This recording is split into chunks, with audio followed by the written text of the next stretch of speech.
o fue brujo, que ya principalmente comienzan a afectarse con problemas mentales. Por esta sección, aquí una señora. Pero en segundo lugar quedó ella. Sí, se levantó. Ahorita que regresemos a aquella le damos a usted. Adelante. Sí, Dios le bendiga, pastor. Hay un texto bíblico en Génesis 32, 28 me parece, donde habla de que Jacob peleó con Dios y los hombres y los venció. Nunca lo he entendido. ¿Cuántos años tiene de cristiana? Ay, ya muchos. Pero no he entendido ese texto bíblico. Muy bien. ¿Quién venció? Una de las cosas más sorprendentes de la Biblia es que Dios aparece en forma humana. Génesis 18, a Abraham con 2 ángeles y come con él. Y en este caso era Dios el que estaba peleando con Josué. Ahora todos nosotros tenemos que pelear con Dios. Siéntese, es una muy buena pregunta porque nos da pie a lo siguiente. A Dios no le molesta que lo consultemos o que pongamos en duda cosas que están en la Biblia. Síganme con mucho cuidado. Y tenemos el caso de Job. Job dijo, Dios dio y Dios quitó, pero en el capítulo 3, Dios comienza a decirle a Dios, ¿por qué mejor no aborté? ¿Por qué me permitiste nacer? Para todo lo que estoy sufriendo, perdió la familia, perdió los hijos, perdió la salud. Entonces, vean ustedes lo que hace la diferencia. Job viene, Padre, ¿por qué mejor esto no me pasó? ¿Por qué me está pasando aquello con mi hijo? ¿Qué le pasó a mi hija, Señor? ¿Qué es lo que está pasando? Vean en la otra forma. ¿Por qué hiciste eso? ¿Para eso soy cristiano? ¿Para eso me quitaste mi trabajo? A ver, mira nomás mi hija. ¿Así quieres que siga yendo a la iglesia? Las dos personas están cuestionando a Dios. ¿Qué hace la diferencia? La actitud del corazón, la mansedumbre.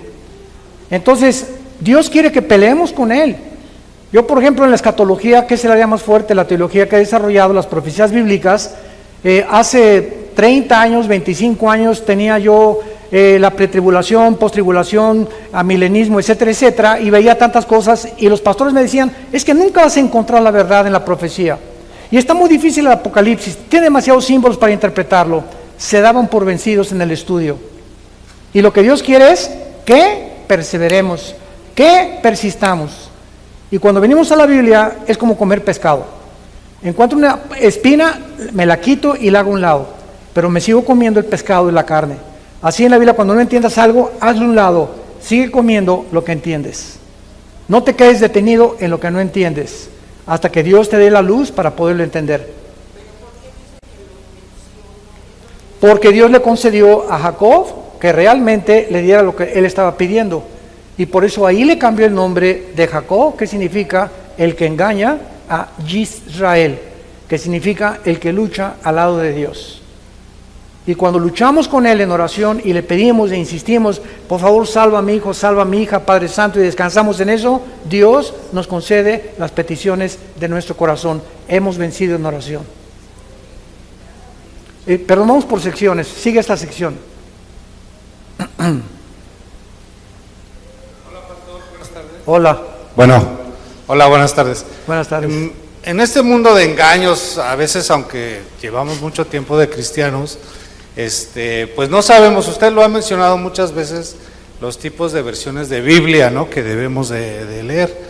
Pero mi pregunta es, muchas personas seguimos a lo mejor alguna versión, como la nueva versión internacional, por ejemplo, que no sabemos si realmente la debemos de dejar o seguir ya la Reina Valera, ¿no? Muy bien. La Biblia está inspirada por Dios en sus originales, en el hebreo y en el griego.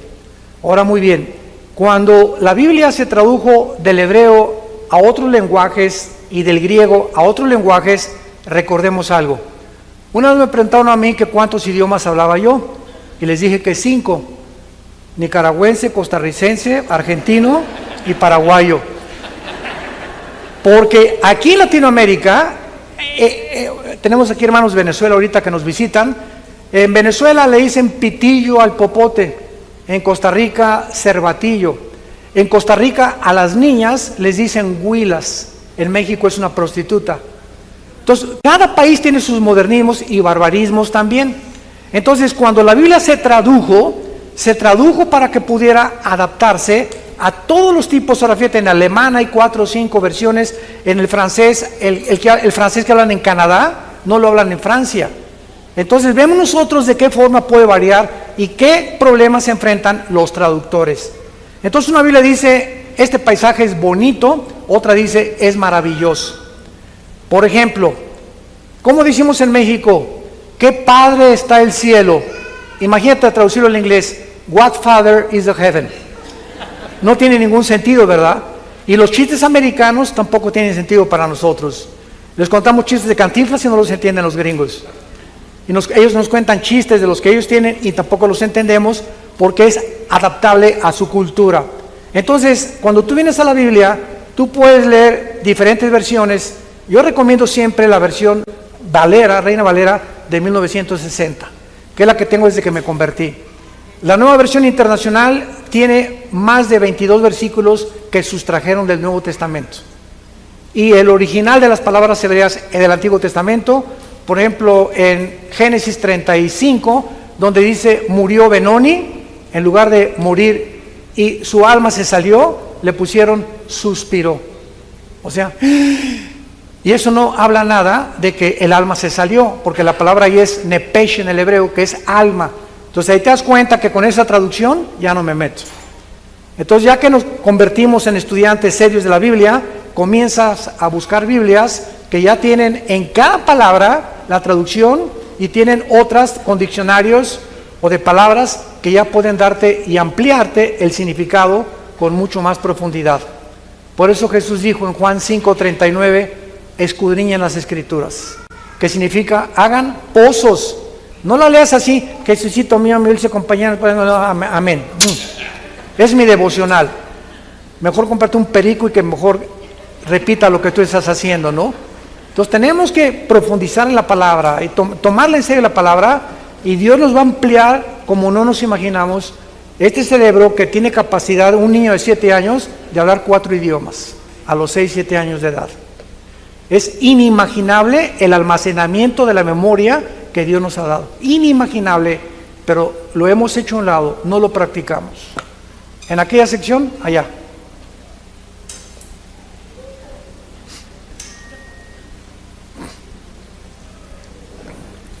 Buenas tardes, pastor. Dios le bendiga.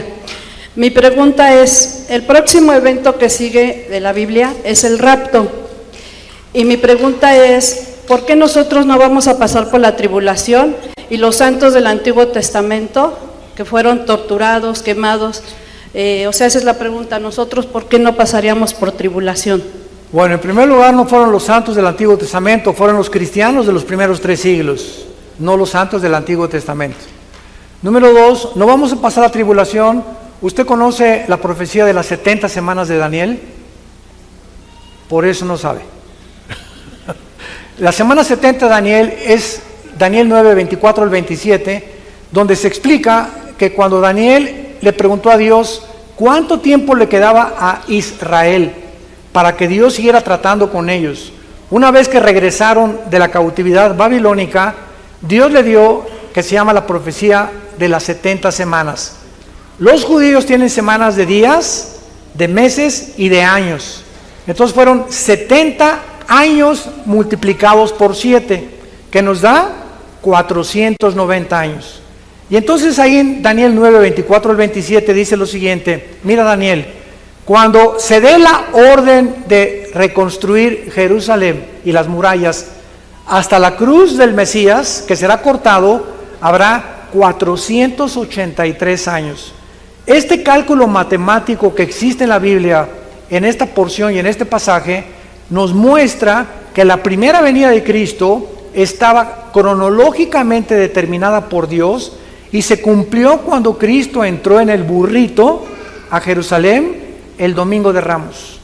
Ahí se estaban cumpliendo 483 años y falta otra semana de 7 años para que sean los 490.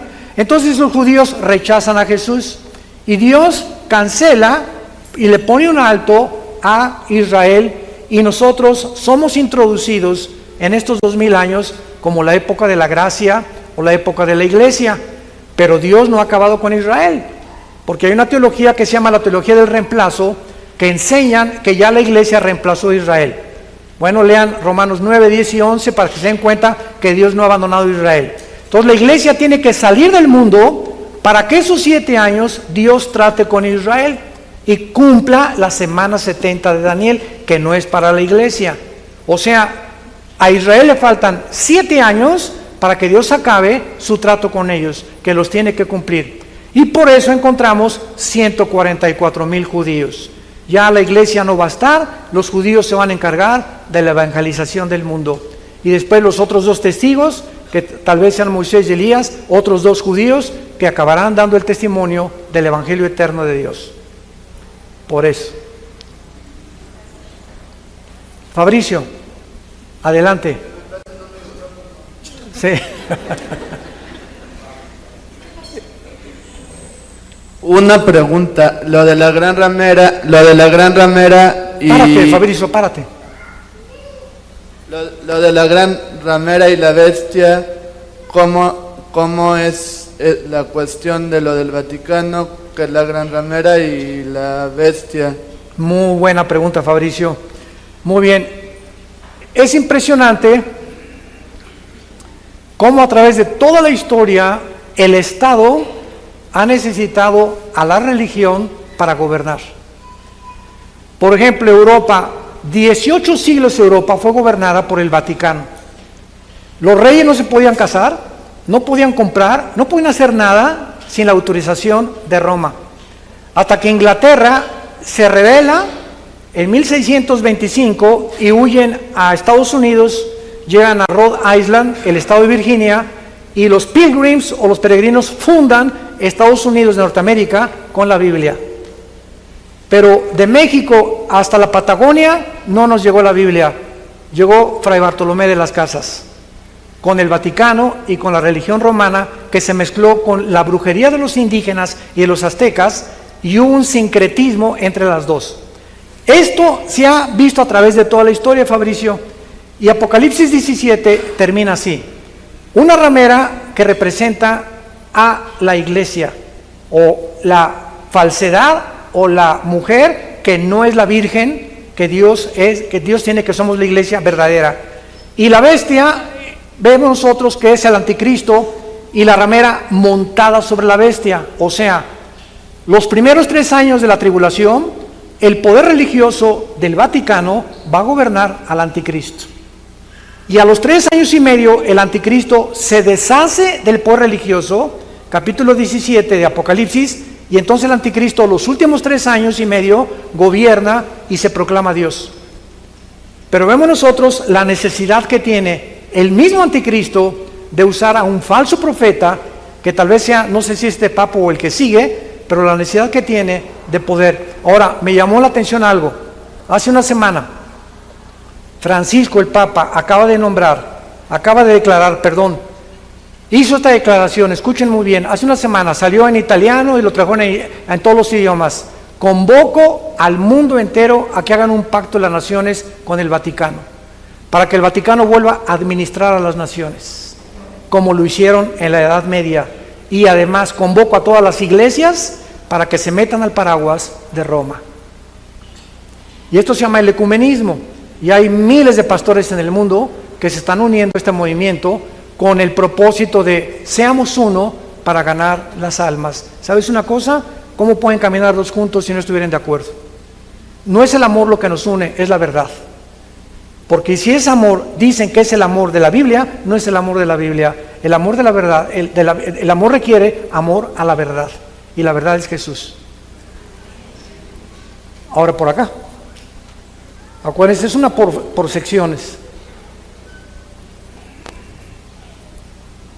Bueno, la pregunta es, quisiera saber por qué estaba desordenada todas las cosas antes de la creación, o sea, en el tiempo de pre-Adán, digámoslo así, por el estilo.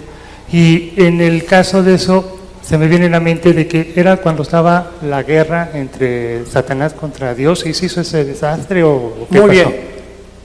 Versículo 1. Bereshit Elohim ha ha'mayim ha'eretz. Son 7 palabras en el hebreo. Y estas 7 palabras en el hebreo menciona la palabra tierra, que es Eretz, con Z al final, Eretz. Bereshit es Génesis en el principio, Elohim es Dios, Hamayim los cielos. Entonces, en estas 7 palabras, Dios está diciendo que la tierra estaba seca. En el principio, antes de que Dios creara nada. Entramos al versículo 2 y encontramos un panorama completamente caótico, desordenado. Y encontramos la palabra tinieblas cubriendo la tierra sumergida completamente en agua. Encontramos la palabra abismo y encontramos la palabra soledad o desolación. Tohu, bohu en el hebreo. Entonces, ¿qué pasó entre el versículo 1 y el versículo 2? Entre el versículo 1 y el versículo 2 hubo millones de años que están relatando Ezequiel 28, si lo quieren apuntar, Isaías 14, el 12 al 14, Ezequiel capítulo 33, Isaías capítulo 31 y capítulo 10 de Isaías. ¿Qué está relatando la Biblia? La rebelión satánica. Antes de que fuera creado el hombre, Dios creó a los ángeles, se rebelaron y esta tierra donde tú y yo estamos aquí fueron habitadas por los ángeles caídos. Este es el tema de mi nuevo libro que ya se acabó, vamos a mandar más, la invasión de los ángeles caídos. Tomaron posesión de la tierra, Dios puso una pareja para restaurar el orden de la tierra, y la pareja falló con Dios y Satanás regresó ya no como el rey. Juan 12:31, como el príncipe de este mundo. Y 1 Juan 5:19, Él es el que tiene el control del mundo entero. Todos los países y naciones del mundo están bajo principados satánicos. Y nuestra lucha no es entre nosotros, ni contra comunistas, ni contra tu suegra. Nuestra lucha es contra potestades, gobernadores, huestes espirituales de maldad. Nunca veamos a ningún ser humano como el origen del enemigo, sino los que están detrás de nuestros enemigos. Atrás, allá arriba se me olvidó, hombre, los huerfanitos allá arriba, hombre. Perdón. Pastor, buenas tardes, Dios lo bendiga. Sí. Le quiero hacer una pregunta. Un líder religioso, un pastor en lo particular, ¿qué tanto puede ser benéfico que aspire a algún cargo político? Un ejemplo, los derechos humanos, alguna candidatura por alguna cuestión de gobernatura o algo así. Gracias. Hay 2 razones. No fue llamado para ser pastor nunca. Un hombre que cambie el pastorado por un puesto político, por lo que sea, es que no tuvo el llamado de ser pastor. Y si lo tuvo, está prostituyendo su llamado. ¿Cómo se puede cambiar la posición que tenemos? El gobierno no puede cambiar los corazones humanos. El gobierno está establecido por Dios, Romanos 13, 1 Pedro capítulo 3, para que podamos nosotros tener derecho a la propiedad privada, libertad de expresión y libertad individual de la familia. Y cuando el gobierno no emplea el Estado de Derecho para garantizarle a los ciudadanos esto, es cuando entonces el gobierno ha dejado de funcionar. La iglesia tiene otro llamado, cambiar los corazones humanos. Entonces, si los gobiernos entendieran la imprescindible necesidad de nosotros de la iglesia, que pudiéramos trabajar juntos, no revueltos, porque hay separación de iglesia y de Estado, pero que pudieran escuchar el asesoramiento que les pudiéramos dar y nos permitieran ir a todas las cárceles del país para que los presos supieran ellos que lo único que los va a cambiar es Jesucristo, México cambiaría. Pero ¿sabes una cosa? No les conviene, desgraciadamente. Y en el mundo entero es así. A los gobiernos no les conviene ni que el pueblo esté educado, ni que el pueblo tampoco no se alabe al gobierno y no a su familia. El que tenga oídos que oiga. Buenas tardes, pastor. Quisiera hacerle la pregunta, ¿por qué los Estados Unidos no están mencionados en la Biblia? Ni México, ni San Miguel de Allende, ni... Pero como potencia económica me refiero, eso es más que todo no haciendo el tema religioso, sino haciéndolo económico. Esa es mi pregunta. La Biblia se enfoca, lo que te hice fue una broma nada más, y muy buena pregunta. Dios no menciona cientos de naciones, ya casi somos 200 naciones en el mundo, de acuerdo a las Naciones Unidas. porque el enfoque de la Biblia es el Medio Oriente. Medio Oriente y Europa. Cuando Cristo regrese, que ya nosotros vamos a regresar con Él, van a estar solamente sobreviviendo parte de Europa y del Medio Oriente. No se menciona el continente americano ni el continente africano y contadas naciones del continente asiático.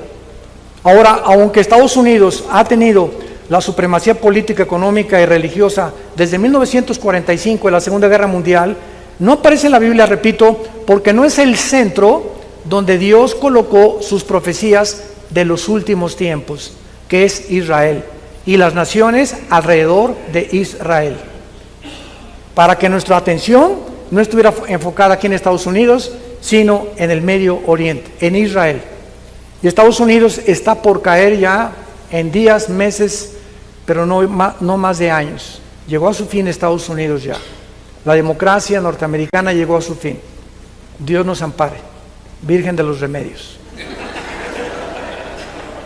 Sí, allá.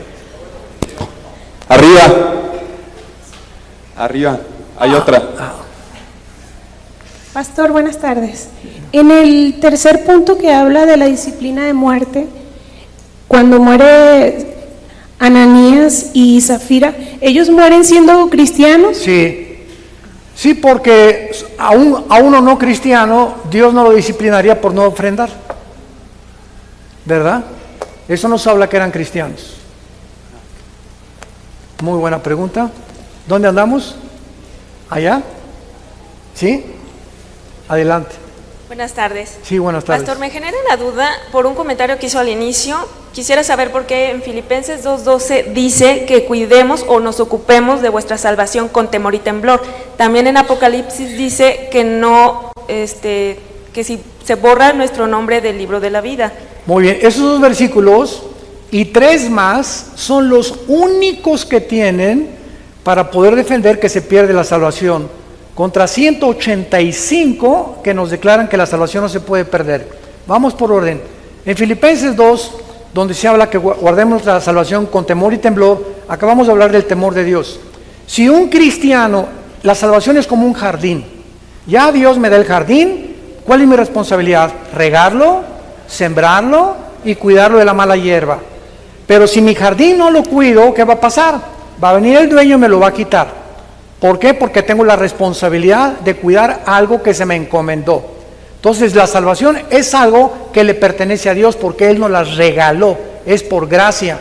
Mi responsabilidad es cuidarla, tener mi devocional con el Señor, estar analizando mi vida, hacer buenas obras, etcétera, etcétera, con el temor de Dios, sabiendo que Él me está viendo, lo que acabamos de mencionar. Por eso, pero no significa que si no la cuidamos con temor y temblor, la vamos a perder. Si no la cuidamos, nos lleva a casa, lo acabamos de ver. Y vean ustedes en Apocalipsis 3, los que traen su Biblia, que es uno de los versículos más fuertes que usan, que dice lo contrario de perder la salvación. Apocalipsis 3, versículo 5. El que venciere será vestido de vestiduras blancas, y no borraré su nombre del libro de la vida, y confesaré su nombre delante de mi Padre y delante de sus ángeles. Entonces hay cristianos que por no tener un panorama más amplio del conocimiento de la Biblia, sacan este versículo de su contexto y lo usan para que defenderse como argumento o esgrimiéndolo que la salvación se pierde. Leámoslo otra vez. ¿Quiénes son los que van a ser borrados del libro de la vida? ¿Qué dice? El que venciere será vestido de vestiduras blancas y no borraré. ¿Quiénes no van a ser borrados? ¿Perdón? ¿Quiénes? A ver, que conteste ella. No, los vencedores son los que no van a ser borrados, los que venzan, ¿correcto? ¿Quiénes son los vencedores?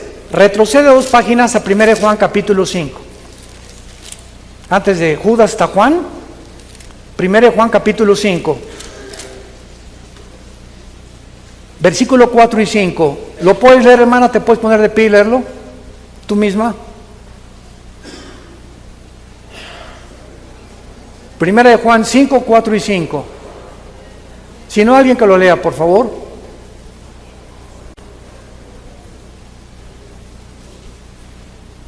Porque todo el que es nacido de Dios vence al mundo. Perdón, ¿quién?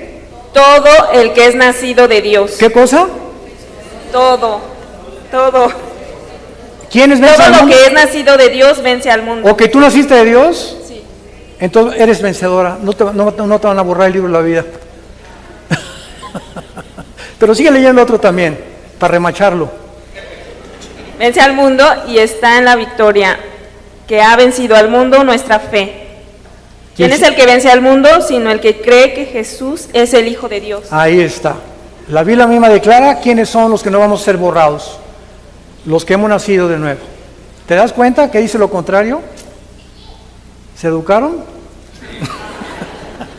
Por acá, por este lado, sí. Adelante. Y así es la Biblia, ¿verdad? Hola, buenas tardes. Mi pregunta es si los muertos tienen conciencia de lo que está pasando en la actualidad. ¿Los muertos? Ajá. Mira, en Apocalipsis capítulo 6, en el cuarto sello, si lo quieres leer, dice la Biblia que Juan vio en el cielo, Apocalipsis 6 del 9 en adelante, perdón, el quinto sello, a las almas de los que habían muerto, y dice Juan que en el cielo estaban conscientes y que además estaban platicando con Dios, cuestionando a Dios, preguntándole a Dios, y no tenían el 100% de su descanso.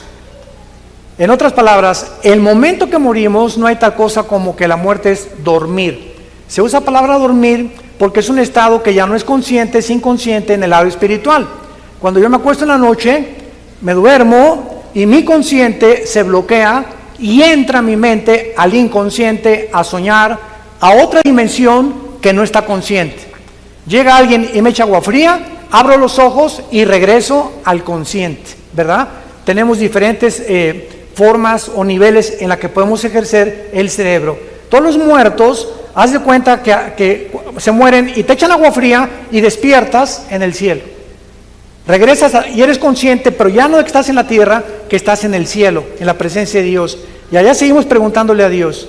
Entonces parece que estos muertos que están allá tienen conocimiento de lo que está pasando en la tierra por la pregunta que le hacen a Dios.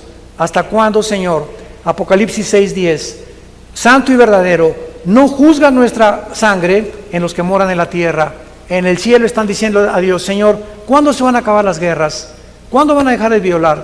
¿Cuándo van a dejar de robar? ¿Cuándo van a dejar de matar? ¿Cuándo va a seguir esta situación en el mundo? Y Dios les dice, espérense hasta que se complete el número de los mártires, se acabará todas estas cosas y yo baje y juzgue el mundo, que es la época que estamos viviendo.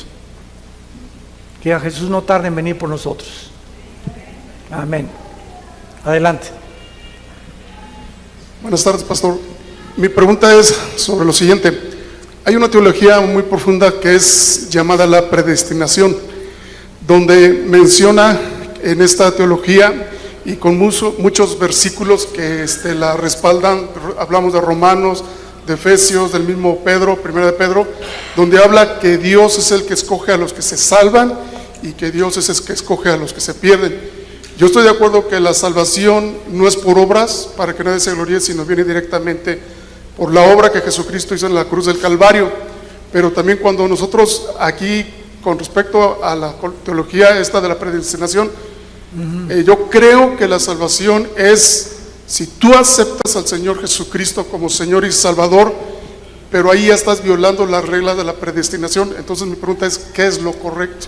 Muy bien, hay dos ramas en la teología cristiana, que es el calvinismo y el arminianismo, de Jacobo Arminio y de Calvino. Mucha gente me ha preguntado que si yo soy calvinista y arminiano, y les contesto, soy cristiano, porque no sigo ni a Calvino ni sigo a Arminio tampoco, sigo la Biblia. Entonces, cuando alguien abraza la enseñanza de un solo hombre, el problema está en que está abrazando la enseñanza de un hombre finito e imperfecto. Entonces, Calvino fue un excelente, una mente brillante, las más grandes que ha tenido la iglesia cristiana, pero no era Jesús, no era perfecto. Y Jacobo Arminio lo mismo. Moralmente Arminio vivió una vida más moral que la de Calvino todavía.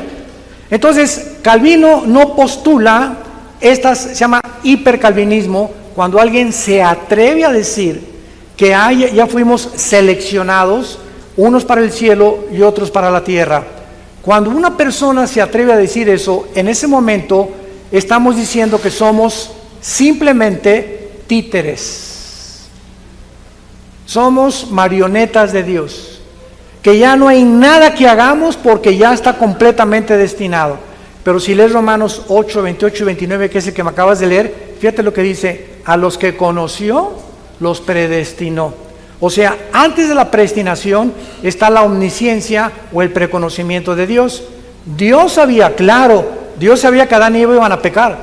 Dios sabía que Lucifer iba a pecar. Dios sabía que Judas, y estaba escrito, lo iba a entregar.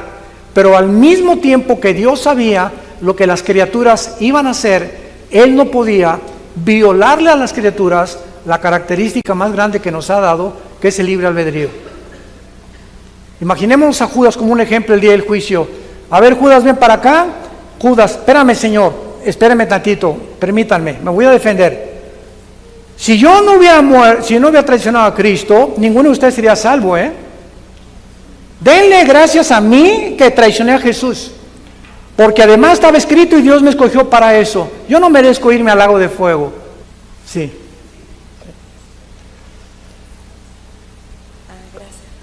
Buenas tardes. Sí, buenas tardes. Mi pregunta es sobre el libro de Job. Job. Sí.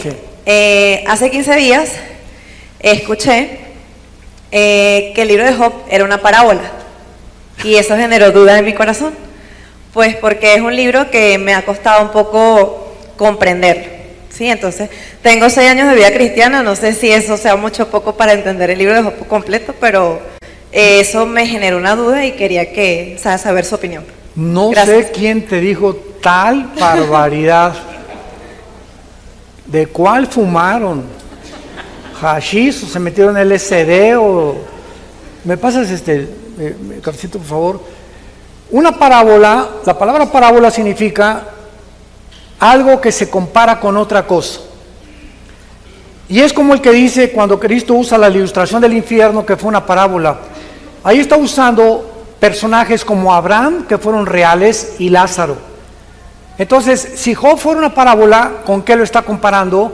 Cuando el mismo Satanás se presenta y no está comparando Dios a nadie. Además, el libro de Job contiene los registros científicos más grandes de la Biblia. En el libro de Job encontramos un versículo que dice que él le dio peso al aire antes que se descubriera el aparato para pesar el aire. La Biblia ahí en Job nos habla de las constelaciones del Orión, las constelaciones del Zodíaco, y nos habla de la acomodo que son 7 estrellas azules, las constelaciones del Orión, que no pueden estarse comparando. O sea, el que te dijo eso no es ni cristiano. Ahí estar leyendo la revista Duda. De veras, la imaginación es impresionante, ¿verdad? Por acá seguimos. A ver, aquí. Buenas tardes, pastor. Sí. Tengo una amiga que es misionera en Turquía. Ella, pues ¿En Turquía? En Turquía, sí, yo la quiero mucho a ella. Es muy mi amiga. Pero me cuestiono mucho con respecto a lo que ella me dice. Me dice también que no debo juzgar la obra del Espíritu de Dios, porque, por ejemplo, cuando hablamos acerca de cosas extrañas que vemos como el que una persona se sacuda sin control, o se ría sin control, o se tumbe sin control y todo esto, ella me dice que eso es una obra del Espíritu. Muy bien. Y la verdad es que como yo no lo veo en la Biblia, pues me queda la duda y también el hablar. Vamos a hacer lenguas, las preguntas, etcétera. porque hay mucha gente para preguntar. Esa misionera, ¿verdad? Ore por ella. Seguramente proviene de alguna iglesia carismática, donde se pone énfasis en sentir a Dios. Y el sentir a Dios externamente es el peligro más grande en el que el cristiano se puede involucrar, porque Dios actúa de dentro hacia afuera y no de afuera hacia adentro. Entonces llegó un momento en los 90, a principios del siglo XXI, que se introdujo en las iglesias tantas barbaridades y tantas herejías, donde si una persona no sentía a Dios, o no se podía temblar, o no se caía al suelo, no era una evidencia que el Espíritu Santo estuviera en ella. ¿Dónde está, por el amor de Dios, eso en la Biblia? Si leemos 1 Corintios 14, dice que Dios no quiere nunca que divorciemos nuestro estado consciente de nuestra vida. Entonces, si una persona dice que comienza a sacudirse y ya no está consciente de lo que está haciendo, eso no es el Espíritu Santo, eso es un demonio. Entonces tenemos que aprender a discernir. Ore por esa hermana cristiana, porque está completamente equivocada, sinceramente equivocada. Porque hay mucha gente que es sincera, pero se puede estar sinceramente equivocado, ¿verdad? ¿Por dónde vamos? Adelante.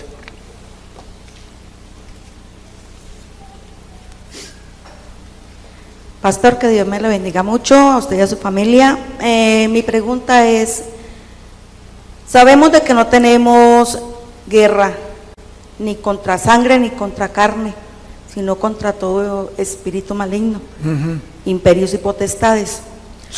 Mi pregunta es, ¿cómo debe ser nuestra lucha? ¿Cómo debemos nosotros en nuestra casa estar en esa batalla? ¿De forma suave o de forma violenta? Esa es mi pregunta. Ese pasaje que usted me está diciendo, ¿lo acabó de leer? Porque en los siguientes versículos dice, en Efesios 6:12, no tenemos lucha contra sangre y carne, y el versículo 18 del mismo pasaje, que nos pongamos una armadura, porque somos vulnerables.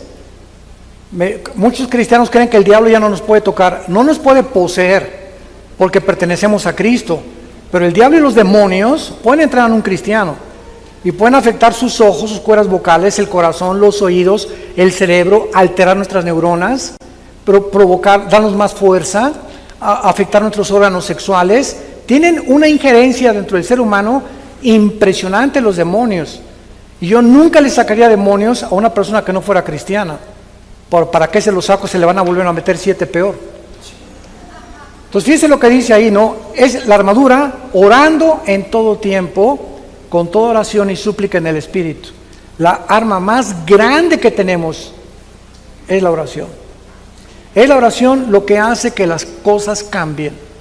Lo que cambia a nuestros hijos, nuestra familia, nuestro trabajo, la iglesia, el gobierno. Yo les invito con todo mi corazón antes de irme hoy, oremos por México. México se encuentra en el vórtice de un precipicio como jamás lo habíamos visto en toda la historia desde la Revolución Mexicana. Oremos por el presidente, por el gabinete que tiene y porque haya paz en México, porque está la cosa muy, muy seria. Por allá, sí. Buenas tardes. Sí, buenas tardes. Usted como predicador y llevador de la palabra de Dios, ¿tuvo algún motivo especial o particular para irse a vivir a Texas? El Señor me lo pidió. Un llamado del Señor. Dice Jeremías 10:23, apúntelo. El hombre no es señor de su camino, ni del hombre que camina ordenar sus pasos. Por Jehová son ordenados los pasos del hombre, y Él dirige nuestro camino. Reconócele en todos tus caminos, y Él enderezará tus veredas. Cuando servimos a Dios, ya no escogemos nosotros dónde vivir o por qué hacer. Ni a la gente le decimos, me fui a vivir por tal cosa. Mientras tengamos la paz de que Dios ha hecho lo que ha hecho, podemos nosotros seguir con la bendición de Dios. Y nos fuimos mi esposa y yo porque tenemos 42 años predicando la palabra.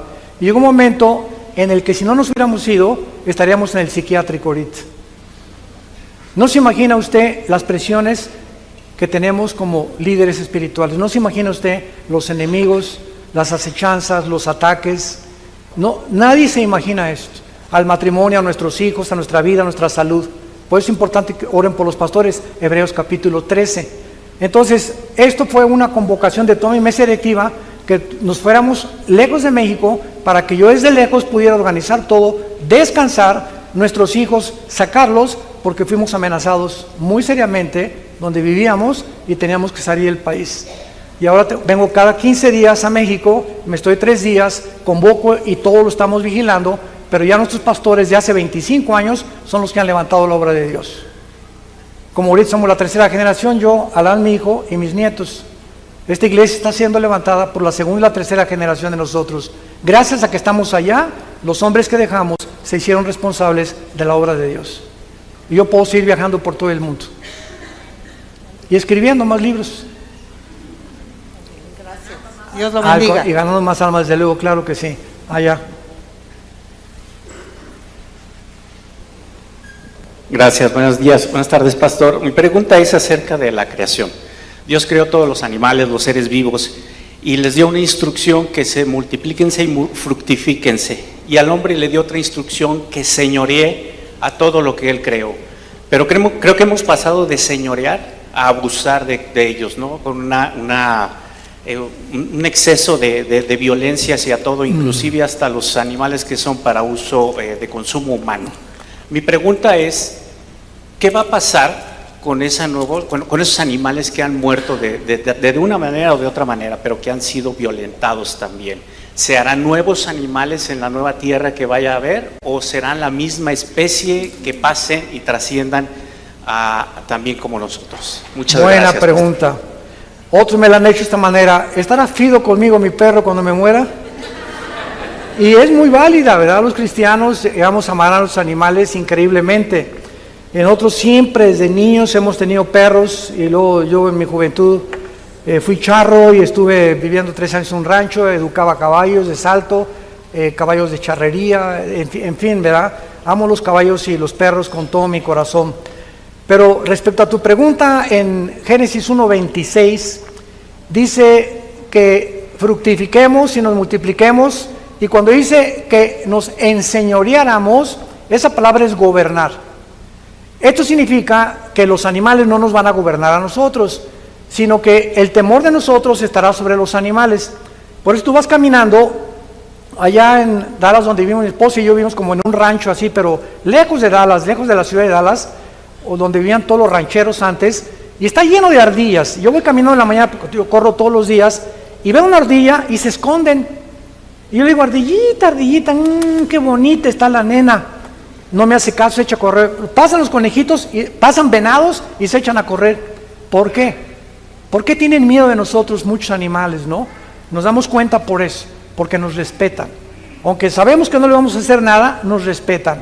Ahora, en Génesis 9, después del diluvio, Dios repitió la misma orden, dándonos permiso ya de no ser veganos, vegetarianos. El que lo quiera hacer, que lo sea, pero ya tenemos el permiso de comer carne y de comer puerco, camarones. Seguro que fue un gordito. ¿No? Bueno, mira lo que dice Génesis 9. Es después del diluvio. Bendijo Dios a Noé y les dijo la misma orden de Adán y Eva: fructifiquen y multiplíquense. El temor y el miedo de ustedes estarán sobre todos los animales de la tierra y sobre toda de los cielos. Pero por primera vez Dios dice lo siguiente: todo lo que se mueve en la tierra y en todos los peces del mar les ha sido entregado. Todo lo que se mueve y vive será para mantenimiento, así como las legumbres, plantas verdes, en todo. Pero carne con su vida, que es su sangre, no comeréis. Entonces ya después del diluvio podemos comer todo. Ahora, esta ley en la que ya podemos comer todo, dice 1 Timoteo que con la palabra santificado depende de la edad que tengamos. Un muchacho entre 20 y 30 años puede comerse cada semana 5 tacos al pastor. Yo no, ni tú tampoco. ¿Por qué? Porque no tiene la digestión que tenemos al pasar ya al 5º piso o al 6º piso. Entonces, mientras más nos acercamos a la 3ª o la 4ª edad, porque hay la 4ª edad ya, tenemos que cuidar más nuestra alimentación. Yo tengo que tomar mínimo 2 litros de agua, pero no el agua 0 electrolitos, 0 minerales. Compro agua alcalina, que tenga electrolitos, porque es lo que me restaura los minerales que mi cuerpo necesita después del ejercicio que hago. No puedo cenar, o puedo cenar, pero no lo quiero hacer, una manzana, un yogur nada más, y comenzamos a poner atención si queremos que Dios nos cuide. Entonces, puedo comer carne. Ayer me comí un tibón así, mira, rico, rico, jugoso, y mañana y pasado la penitencia. O por lo menos en 3 días más no vuelvo a comer carne, ¿verdad? O hasta la semana que entra. Pizza, pues también una vez al mes y cosas por la glucosa. Entonces, todo nos es permitido, mas no todo nos conviene. Entonces, cada quien júzguese, Romanos 14, a sí mismo y no juzgue a los demás. Que el hermano tome una copa de vino con su comida, déjalo. Que no puede echarse una carnita asada así, una chela, déjalo. Tú no te gusta, no te la tomes, no juzgues a tu hermano. Júzgalo cuando se emborrache y se acaba una caja de cervezas o la botella entera. Pero tenemos que entender eso. Cada quien tiene que ser responsable con una conciencia delante de Dios de lo que está haciendo. Allá atrás.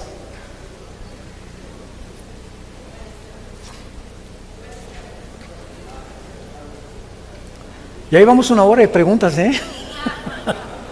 ¿Van a invitar a comer o qué? Buenas tardes. Sí, buenas tardes. Hace 3 años, mi sobrina de 8 años falleció de leucemia.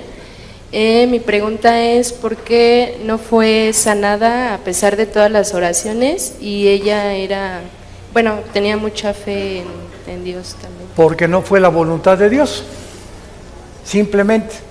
Hay un hermano que le llamaban salmista de Guatemala, hace algunos meses que se murió en Guatemala con cáncer. Y todos los que se dicen sanadores ahorita oraron por él. Y otros llegaron al colmo y a la barbaridad de decir, decreto que está sano en el nombre de Jesús. Y ahorita está muy de moda eso de que decreto. O sea, ya tomamos el papel del Espíritu Santo. Y nosotros no somos nadie para decretar nada. Hágase, Señor, tu voluntad. Entonces nuestra responsabilidad es orar por los enfermos, pidiéndole, Padre, si es tu voluntad. ¿Cómo podemos atrevernos a decir, sé sano en el nombre de Jesús? Cuando a lo mejor Dios tiene otro plan de llevárselo a un mejor lugar que Querétaro. Y hay hermanos que han llegado al grado también, ¿verdad?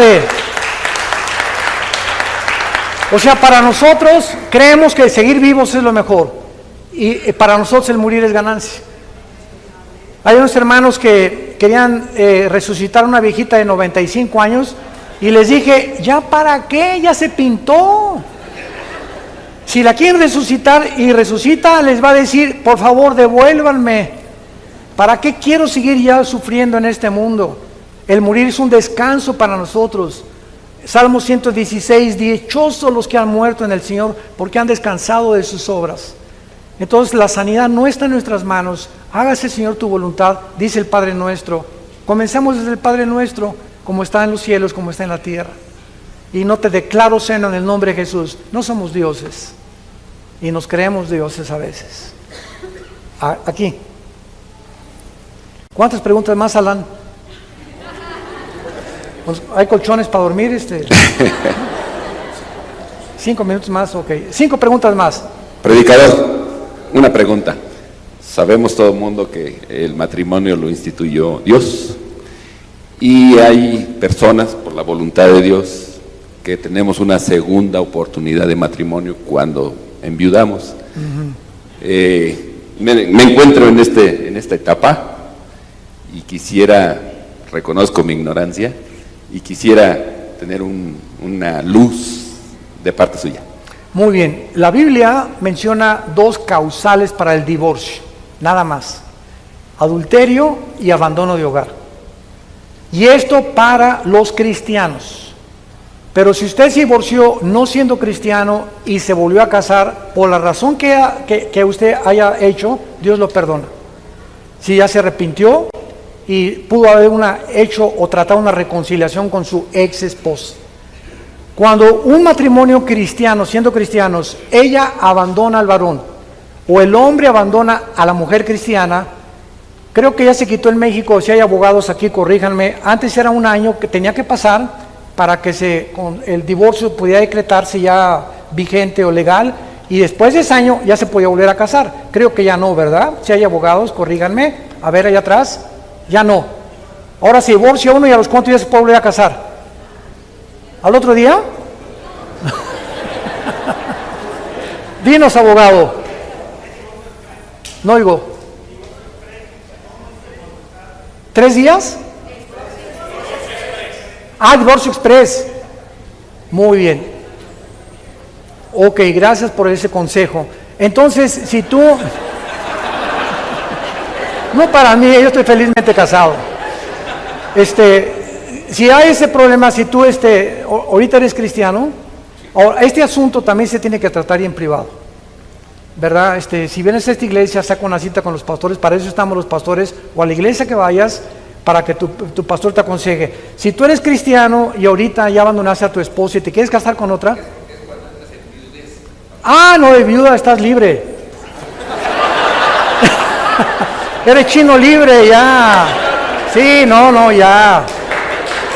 Claro.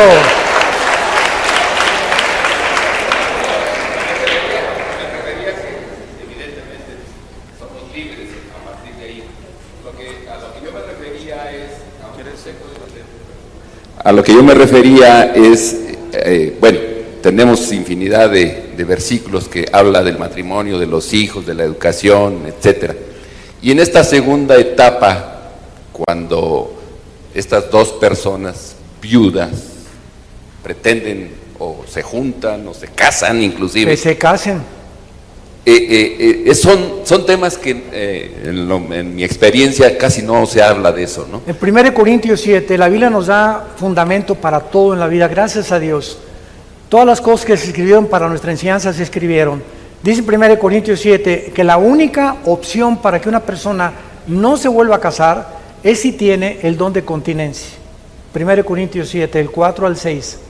O sea, que no eres atraído ni por mujeres ni por hombres tampoco. Y si no hay eso, mi mamá, por ejemplo, se quedó viuda a los 52 años, no se volvió a casar. Mi mamá se quedó viuda para levantarnos y sacarnos a nosotros. Y gracias a ella pudimos enfrentarnos a la vida, sin nuestro padre. Entonces, pero si tú quieres casar y no tienes ningún problema, cásate. Una persona que ya enviudó se puede casar. Ahora no, pues que me quiero esperar porque fue el amor de mi vida. No hay ningún problema, quédate para vestir santos. Dios nos permite que nosotros decidamos, pero no es pecado volver a casarse. Y además, si relinchas como caballo entre las mujeres, se te está haciendo tarde. Adelante. La segunda pregunta, faltan 3 más y terminamos. Buenas tardes, pastor. Yo quería preguntarle, ahora que está tanto de moda lo del cambio climático, hay muchas personas que no creen en él, inclusive Donald Trump dice que es una patraña. Muchas personas, inclusive algunas personas de mi familia dicen que eso es diabólico. Sí. ¿Y usted qué piensa, hermano? Sí, el cambio climático y la famosa propaganda que está haciendo para eso viene de las Naciones Unidas, viene del Foro de San Pablo de 1900 en Brasil y viene del Vaticano. ¿Qué es lo que está tratando de hacer? Enfocar que el problema en el que el mundo se encuentra es por la ecología. Y aunque es verdad, al niño gado ya lo quieren sacar. Y estamos enfrentando un problema que trasciende nuestra capacidad de sacar todo el petróleo que está en el mar, la contaminación que ya está en el aire, la contaminación de la comida. Hemos llegado al final de la destrucción del planeta y ahí estamos preocupándonos en corregir ese mal. No hay por dónde corregirlo. Que ya no usen bolsas de plástico, que ya no estas cosas, pues sí hay muchas cosas, pero eso no se va a cambiar. Esto es completamente irreversible. Entonces es un programa para ocultar los programas más grandes que hay en el mundo, como la injusticia y la pobreza, y sobre todo cuando hay gobiernos que están ya promoviendo el transgénero, y a través de eso lo ocultan como una cortina de humo para no enfocarse en la realidad, enfocarse en aquello que ya no se puede arreglar, y lo inflan y levantan héroes como esta niña en Suecia que levantaron, o en Noruega, y las hacen héroes para que acaparen los medios de televisión y atraiga a las redes sociales a la gente y caigan en la trampa. 2 preguntas más. Allá atrás, el abogado.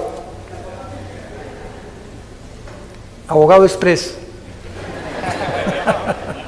Así te vamos a llamar ahora. Dios lo bendiga, pastor. ¿Qué tal? Buenas tardes. Buenas tardes. Según el libro de Ezequiel 18, versículo 4, dice así la palabra del Señor: He aquí que todas las almas son mías, como el alma del Padre, así el alma del Hijo es mía. El alma que pecare, esa morirá. Usted dijo atinadamente hace rato lo mismo. Pero me hace ruido el hecho de que diga que la salvación no se pierde. Yo crecí con la enseñanza del siervo de Dios, Gigi Ávila, aún a pesar de mi edad. ¿Cómo? Y quisiera que usted me definiera bien eso porque me hace ruido. ¿Por qué la salvación no se pierde? Si pecare a alguien. Porque no fue por obras. Si no fue por obras, tampoco se pierde por obras. Y porque además es una salvación eterna, no es temporal. Cuando recibimos a Cristo, nos da vida eterna. Ya estamos en la eternidad y experimentalmente en el mundo, posicionalmente, Efesios capítulo 2, ya Dios nos ve sentados en el cielo con Cristo. Entonces, esta es la razón por la cual Él muere por nosotros. Si hubiera algún pecado que nos hiciera perder la salvación, Cristo tendría que volver a morir por nosotros. Perdón, pastor, disculpe. Si yo acepto a Cristo hoy y me voy al mundo mañana, ¿no pierdo mi salvación? No eras cristiano. Ah, ahí está la clave. Así es. Gracias. Dice en Gálatas 5, a libertad hemos sido llamados, solo que no usemos esta libertad como ocasión para la carne. Toda la persona que dice, ¿cómo no puedo perder la salvación? Que viva Zapata y pásame la de tequila, esa persona no fue cristiana. Cuando una persona es cristiana, el amor de Cristo nos constriñe, nos lleva a un punto donde estamos tan agradecidos de que nos haya perdonado tantos pecados del pasado, que nuestro deseo es no volver otra vez a esa vida de la cual Él nos sacó. La última pregunta, ¿a quién se la damos? ¿De Tin Marín, de Doping, güey? A ver, de este lado, pues. Buen día, gracias a Dios por su vida, pastor. Mi pregunta es sobre los dones espirituales. ¿Perdón, sobre qué? Sobre los dones espirituales. Sí. ¿Cómo operan o funcionan en la vida de un cristiano? Por ejemplo, el don de profecía. Si pues la palabra de Dios ya es la profecía escrita. 1 Corintios 14, 3, léele. 1 Corintios 14, versículo 3. ¿Qué dice?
Thank